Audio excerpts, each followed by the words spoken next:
eliminating 3 will also be sending 7 teams to those match point finals. So a reminder for everyone as we head back in towards E-District here for this next match that we will not have Catalyst available. So those buildings are going to get a little more difficult to lock down. I'm seeing a few caustics popping up in the lobby early on, which is certainly interesting. Sparrow, Rampart, already being played here as well. So the compositions are starting to get a little bit funky, even at this point. Yeah, a little bit funky. People trying to maybe go for something that might last a few games rather than being banned straight away. Of course, at this point throughout scrims, we did start to see things like Wraith ban, things like Ballistic get taken away on average as well. And it does look like we have a lot of both of those. So I'll get full confirmation on how many a little bit later as we dive right back in to E-District. Well, here we go then. We feel the pressure start to ramp up just a little bit game by game as we head through the games that we have today to decide who's going to go straight to that match point finals, who's going to have to fight their way through that last chance day, and of course, who unfortunately is going to be thinking about what went wrong on their flights home. Let's check out Ninjas in Pajamas though, understandably so, winners of our previous game. So just double checking, so it's going to be 10 Wraiths and 10 Cryptos. So tied on that legend pick rate, and as a reminder, the tiebreaker comes down to who wins. If you have that legend on your team and you win the game, that legend will then be removed. If there is no legend on there, it will go down to second place, third, and thereafter. I'll explain it if we get there, but for now, it's either going to be Wraith or Crypto ban going into match number 6. All Crypto players will be throwing this game to get out of jail. That's what's going to happen right now. Probably not. Let's see where we're going then. It looks like we are going down towards south, pretty similar to what we saw a couple of games ago, actually. Over at Checkpoint by the looks of things, over by Draft Point, Viaduct is going to have good idea of where this zone is going to be going as well. TSM, they do have a ring console to play with. Ninjas in Pajamas got a little bit further to go, however, so back-to-back for them is going to look a little bit tougher as they're dropping over by Stadium. Yeah, down in the priority areas, TSM, Sentinels, Kinotrope, ALGS are all going to be moving fast and might have a little scuffle if they are not careful, but all of them should be able to find somewhere to play. Wolves Esports and Movistar are going to be the 2 teams that will arrive thereafter. AG don't have too far to go either, and they do have a ring console to work with, providing they have a ring console character as well, which they do. They're playing the caustic. We said, you know, caustics will pop up here or there after we've seen a few bans come in. Interesting that Skittles isn't on the caustic. I mentioned a little bit earlier how one of the most notable players when it comes to a certain legend is certainly Skittlecakes when it comes to caustic, but obviously he's probably playing more games on the Crypto at the moment. He feels very, very comfortable on that. So Drops is going to take that responsibility. And Z10 going to pull away just as Drops had a little peeky at him. Yeah, just zipping past them, it feels. Furia also are going to be behind them. AG, that is, but I don't think there's going to be any clashes just yet, as everyone is still prioritizing their rotation and moving fast, as they have been throughout this entire series, really. Again, I don't want to harp on it, but very different to what we saw in scrims. Well, Fury, of course, will be pretty happy to see this zone. This is one that they took home just a few games ago. See if they can repeat the dosage here. Tom with the charge rifle in his hands. 2x4 on that is certainly going to be able to do a lot of damage as they early rotate, and will be able to hold this position with the Rampart wall's down as well. And I tell you what, you don't want to hit that evac tower right now, because a charge rifle behind a Rampart wall can certainly do a huge amount of damage. 20th place at the moment for Movistar, and we were watching live scrims happening yesterday. They were performing very well, but haven't really been able to find that same form. And as we mentioned, they are in very much the danger zone, as all these teams are starting to land. Mal's quite close to Sentinels, too close to Sentinels. Too close to Sentinels indeed. Lufka will be the next to go, and that is going to be the cleanest of fights possible. As Mal's will be not just eliminated, but I think decimated, I think destroyed, I think absolutely. Not going to say a bad word, but you know what I'm thinking. They got pooped on, let's be completely honest, and sadly that can happen when you just try and dive blindly in, especially against the Sentinels roster that not only have the caustic defensively, but they have the ballistic available as well. You saw the Devos there. It was 1, 2, 3 easy as that. Now, Movistar have been able to use that time, though, to get into the building next to Sentinels and at least find somewhere safe. You hear the grenades and the fuse cues going off. And here, everybody trying to lock down their positions at the moment. One of those teams is going to be Sentinels, like you mentioned, in the building next to Movistar. It's kind of a Rampart versus Caustic when it comes to who's going to be able to control the space, who's going to be the more defensive legend that's in the composition. Interesting to see the MCOY playing the Caustic as well, so a little bit earlier than we've seen in scrims historically, Caustic coming into the fray. Yeah, 3 of them as far as I can see, and I mean, if you look at ranked, Caustic, one of the lowest select legends overall throughout all the data that's available. But I think some of these pro players might show you why Caustic can be very beneficial, especially in these kind of environments when it is a little bit more slow, when it's a little bit more setup heavy, as Z10 are trying to escape the boat check. Yeah, great shots coming in from Panic there, but looks like the mobile shield will be just enough cover for them to make the cross that they wanted to.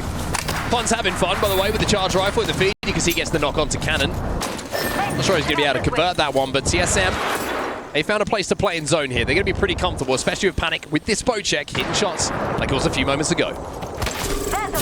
Interested to see where Ninjas in Pajamas go here. At the moment, they're rotating through on the southeast side, and might come across Team Nemesis, but we have to keep an eye on NIP because they have been performing very well on E-District and have a chance to try and really climb those leaderboards and be one of those teams to really look out for throughout the rest of this series. But everyone seems to be comfortable now. There was a little bit of riffraff as people were making their move, but here is the Ninjas in Pajamas journey, and they are just held out. They were hoping they were going to have an easy move into that building. They're pretty split at the moment, Ninjas in Pajamas. They're just doing a little bit of scouting. You can see inside of the zone at the moment, they just hit that survey beacon, which is going to give them a good bit of information as to where they're being held and what chokes are going to be available for them to meander through in a few moments' time. When it comes to rotational legends, don't really have anyone in the composition. Probably going to have to rely on the Ballistic ult to try and cross ground in the open because they don't have a Wraith. Obviously, we don't have Ash available as well, so no Catalyst. Becomes a little bit more difficult to scurry from spot A to spot B. But it is going to be a composition that will last into the next game as well. Again, something that they maybe have focused on here. And those ultimates can be very important when they get to the later game. It's just about getting there. I think you're right. If they can get into the circle, into the final zone, then it could be a very powerful composition, but it's getting there first. TSM looking for a port, looking for somewhere to play. They do have a little bit better rotational ability. Looking for the kidnap by the looks of things, Panic, who was having good fun with some of the kidnaps that he was able to pull off very recently in scrims. This time, not quite able to capture a member of Z10 who are going to be very happy to avoid what could have been a slightly embarrassing play for them. NIP go up and over and have to fall back because of the pressure that was being applied by opposite teams. So it's Na'Vi, it's Gen G, it's NIP. The 3 teams that are outside of the zone right now. Everyone else is within it. That's kind of how quickly teams have moved.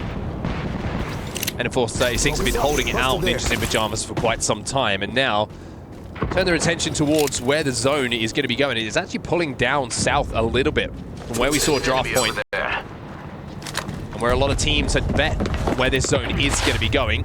Falcons, they have finally made their way in towards zone, but they're on the western side of things right now. They're about to go past Street Market, as you can see on the left-hand side of your screen. They're quite far away from a lot of this traffic. Very impressive start to the tournament it has been from Falcons.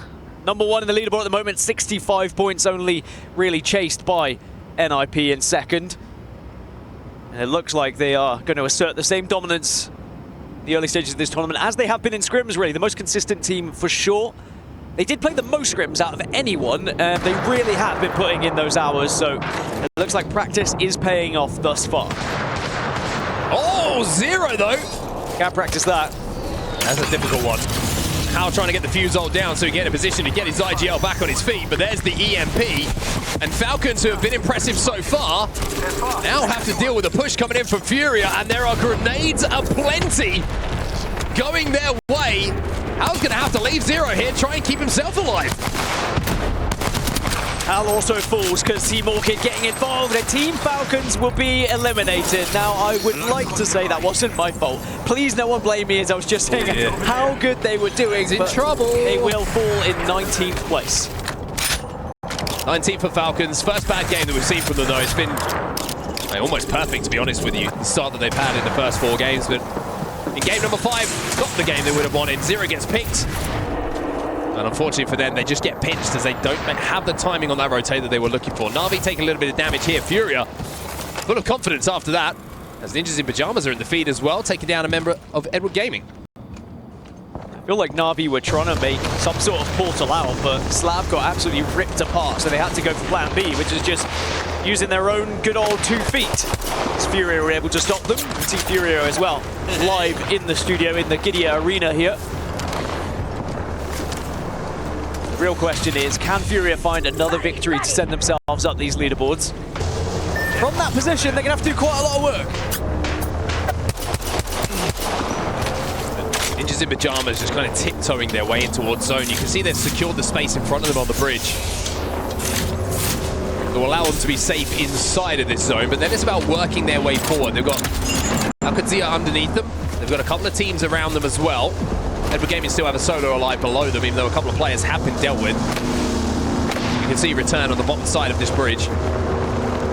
As they inch their way forward, it looks like they've cleared a pretty clear path to where this zone could potentially be pulling. Interesting to keep an eye on Kinotrope Gaming as well. They're playing for the next ring console information. I think a lot of teams would love to know where this zone will be going. Ninjas in pajamas deal with that solo though, and now their path is a lot more clear.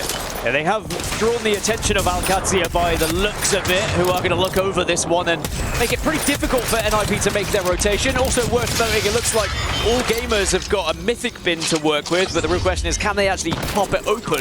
Because it's in a pretty hectic area at the moment. There's a few teams around. 102 definitely hurts, but NIP are able to get 2 of them up. Kind of haircut you get as a British man. They show you it, it looks terrible, and you go, that's great. Smile. Love it. Smiles never go back again. Where this zone is going to be going though, Zero Tenacity and TSM, the only 2 teams inside of the zone. That gives an indication of how far away from draft point this zone has pulled down to that southern side. Na'Vi involved in a lot of the traffic on this northern side, who are going to have to leave. Sentinels also holding out this northern side. Teams like Movistar, Koi at the moment, and Sentinels have a good chance to pick up a lot of KP here if they can find some angles to shoot these teams. But you can see it's pretty tough. Not a lot of clear LOSs, excuse me, for them to aim out the teams that are leaving from draft point. Now this mythic bin has still not been grabbed by all gamers. It looks like Noah's Fox are looking to see whether they can get it instead. As I mentioned, it's a very hectic area, so it's not been easy for anyone to really take that time to open the mythic bin, and we might get a situation where no one opens it at all, and Drop's taking a lot of damage here. Oh, good cover fire coming in. Lycra liked the play initially, doesn't get the 1 clip, but just overextending a little bit, see if there's any KP available. If you just sneak a kill on that raid, Q's away to keep himself alive and return to his team, and I think Drop's going to be very happy that the cover was there from the rest of the gamers. It's a missed opportunity as well. 1 clipping Caustic, very doable. Very big hitbox to work with, but AG will be able to stay alive for now, and I think a lot of teams are going to have to forget about this mythic bin, because now Team Orchid are also arriving from the north. It's got even more dastardly around these areas. Zone is going to shift a little bit further southwest though, down towards Zero Tenacity, TSM and Kinotrope Gaming. Yeah, Kinotrope are going to be rewarded for playing patiently and waiting for that next ring console information. They're going to have a really, really good walk in, a lot of buildings and cover to play towards this endgame. And indeed, they actually will be inside of the zone alongside TSM and Zero Tenacity. So, Genji Esports, they've got a long way to go. They've got to work from this northern side. You can see where their position is in the top left-hand side of your screen on the map overhead. There's so many teams in front of them right now. Movistar, Koi, Na'Vi, Sentinels, Wolves, Furia also. But Genji with the drone out will be able to try and navigate a path through here. Zicky's got some responsibility to see who's in front of them and what fights they have to take. Genji not only a long way to go in this game, but in this whole series. 11 points at the moment, still down in 19th position. There is commotion happening below them, and you can see they're trying to see if they can get eyes on here. It's Furia below him right now, and Orchid on the other side of that. You don't want to get involved, drop down, and then suddenly find yourself between 2 teams, but they do have the shield advantage amongst all of this. Just 2 blues below them. Furia also burnt the ultimate as well, means that they're not going to be able to scarper away. They're not going to have that sling weapon available, the ballistic. AG trying to scarper away, not going to be able to do so though, as No Name will take down Skill Cakes. And now they're going to drop onto Zap as well. Should be able to get this kill. Door gets locked. Can they find the angle though? Here's a little grenade for you. Oh no! That's frustrating. Happens to 1 in 10 Sparrows, but he is going to be able to at least communicate to the rest of the team where they're going, but it looks like action's happened elsewhere. No. And that is sometimes the danger of dropping. Yeah, that's frustrating, because that angle was Something you've got to be aware of on the top of that building, playing that bridge position. To get picked up from there, very, very frustrating. Dropped as last alive here for ALGS. Another dud game for them as they will go out 16th overall. 15 squads now remaining. Wolves down to just one. If he'd been still available, maybe Dono could pick that one up and go on a little Superman run towards the end of this game. Don't know if there's enough time just because of the ring. He's sticking it. Looks like he's trying it. Don't think he got it. Don't think he got it. But Wolves slowly going about their business. I will say they're up into 4th position. It's now Movistar. Nothing slow about Sheila. Fun. Having Sheila and a charge rifle is gonna have a lot of fun. Yeah. Despicable. Gonna try and get this finish. And Six will certainly do that. A little bit of help coming in as well as it's Kinotrope Gaming, who I mentioned have so much control of its zone, who are raining down fire. Gen.G did not manage to make it into zone. Wolves, the solo, that will be dealt with as well as Nemesis go up against ALGS down in this low ground, and they will win this fight. But now you see E36 arrive, and Zuni, goodbye, my friend. Nemesis are out the lobby. Yeah, there's so many teams that are on top of each other right now. Noah's Fox, Sentinels, Orchid have all found somewhere to play. Enterforce 36 are on their own on this eastern side, but they're being pressured slightly by the squads, both south and north. They're kind of stuck in the middle, so I like that they have just dipped down low, get out of some of those sight lines. A couple of teams made really smart rotates just before all of this commotion started to happen. One of those teams was Na'Vi, just used a Wraith Board to get into the bottom of the building that was held by TSM. Speaking of Wraith Boards, Navi's Fox trying to make their way into one of these buildings as well, and this is where Na'Vi will be finding themselves. But this floor is free. It's beautiful from Lycan, and thread the needle and find somewhere for them to play. Straight into the bathroom afterwards, just in case it got a little bit too scary, but they are going to be able to hold this now. With 20 seconds until this zone closes, and still, teams on the north have to move. Remember, Sentinels locked down that building on the north a long time ago with the caustic, but now they're going to have to try and cross here and potentially be held out. You're still alive, up to purples now. TSM, who have in the cockroaches of the lobby. The amount of times they've been down and been able to get resets, well, now they're in a really good position. A little bit of a different look to their game. As Movistar Koi now have to work their way in towards this zone. They were in a pretty good spot early. They had good priority, but the zone shift down to the south has now left them with a rotate to make. Sentinels, they are falling as well. Low to last alive, trying to escape. Cersei with that R9 says no. And that's the thing, with that composition, it was always going to be a tough cross, and Orchid were waiting for it, and Orchid say, we will take down one caustic, but we keep one alive. But now they also have to continue their journey. Kinotrope Gaming are pressuring them from one side, taking a lot of space, as Movistar also deleting them, and Orchid is just going to have to look to that Wraith to try and stay alive. Will not happen by the looks of it. And this is the place that's been held down for so long by Kinotrope. You can see them overlooking the lobby. Cersei still alive here with a Wraith Pool available to jump into a safe spot in the zone, but for how long can he stay alive? That's the real question here. If E36 spot him out, they're going to take him down very, very comfortably. Yeah, can you gain an extra placement point or two by ratting out maybe into the top 5 as everyone looks across to each other now? The eastern side is very hectic. Kinotrope, however, on the west have the majority of the zone here, very much in the power position. There's a chance for Orchid to get good placement points here, because like you say, that all of the traffic, all of the teams, about 6 or 7 of them are on the eastern side of this zone. Cersei managed to get back center zone, and with everybody stacked on top of each other in these buildings, teams have to fall, quite simply, as we have now 8 squads remaining, and TSM, an alternator, in the hands of Gent, putting it to work. Really good play from Gent as well. He saw where they were, he knew he could get an angle, and regardless of whether you get the kill or not, you force another team away from your building. TSM have arguably the best position on top of this building because they just have so much sight lines onto everyone else. 2 free kills to them as well, as the port is not good enough for Z10 to survive on the other side of it, so they have to port back, and that's just easy kills for the likes of Gent and Panic to clean up. Thermite goes down inside of the little hut as well, trying to flush that final player out. Na'Vi still has a full team. Escaping the building as do. Oh, it's Fox onto the low ground. Zero Tenacity's final player will go down. Satsuki picks one up. Only 2 Cryptos left alive, but there's plenty of race going down as Kinotrope. They have so much space, but Noah's Fox decided to send it on them and might have just taken one of the best spots if they win it. Ninjas in Pyjamas still alive, by the way, in this game. They might be looking to go back-to-back here. Kinotrope and Volts looking to keep his teammate alive here behind the knockdown.